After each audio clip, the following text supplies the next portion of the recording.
Tribuners, sekelompok massa petani kelapa sawit yang berasal dari Kabupaten Bangka Tengah dan Bangka Selatan mendatangi kantor Kejaksaan Tinggi Kepulauan Bangka Belitung dan membawa spanduk protes bertuliskan keluhan tidak dapat menjual hasil panennya.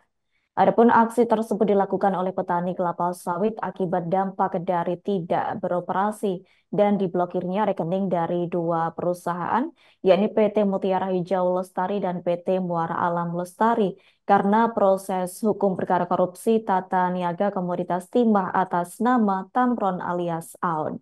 Terkait hal itu, informasi selengkapnya akan disampaikan langsung oleh rekan wartawan Bangka Pos. Sepri Sumartono, silakan untuk laporan lengkapnya.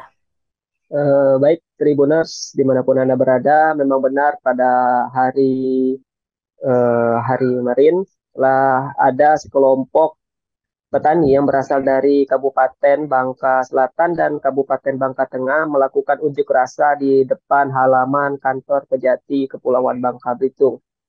Unjuk rasa ini dilakukan lantaran keluhan yang dirasakan oleh petani kelapa sawit karena tidak mampu atau tidak bisa menjual hasil panennya disebabkan dua perusahaan yang biasa menampung hasil panen tersebut tidak beroperasi.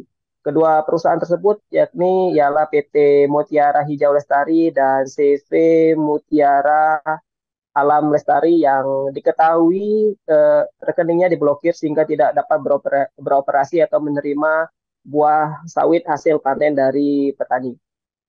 Diblokirnya rekening dari kedua pabrik perusahaan tersebut karena terkait dengan perkara yang sedang berlangsung atau proses hukum yang sedang berlangsung soal korupsi tata niaga komoditas timah yang telah menjerat tersangka yaitu Tamron alias Aon. Diketahui juga bahwa dua perusahaan tersebut adalah milik tersangka Tamron alias Aon.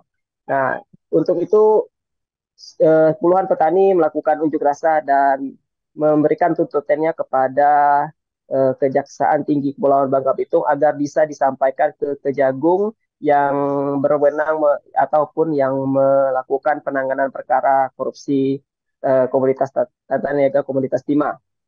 Uh, Selain itu, keluhan juga di, diutarakan oleh petani unjuk rasa, yaitu tentang akibat dari ditutupnya dua perusahaan pabrik tersebut, para petani tidak dapat lagi memenuhi kebutuhan sehari-harinya dalam waktu beberapa yang yang akan datang karena yang biasanya menampung tidak dapat menampung lagi sehingga para petani mencari pabrik alternatif, namun diketahui pabrik alternatif itu tidak mumpuni karena daya tampungnya yang terbatas dan juga harga jual yang terlalu terus-menerus menurun. Dari hasil unjuk rasa tersebut, Kapus Penkum Kapus Penkum Kejati Babel yaitu Kasih Penkum Kejati Babel Basuki Raharjo memberikan tanggapan bahwa telah mengapresiasi terhadap unjuk rasa, namun tidak dapat berkomentar banyak karena memang yang menangani perkara khususnya terkait dua perusahaan yang tidak beroperasi adalah Kejagung RI.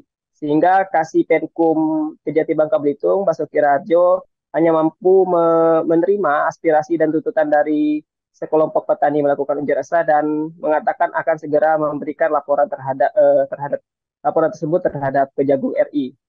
Sekian dari saya. Terima kasih. Baik, terima kasih untuk informasi lengkapnya. Silakan bertugas kembali. Download Tribun X sekarang. Menghadirkan lokal menjadi Indonesia.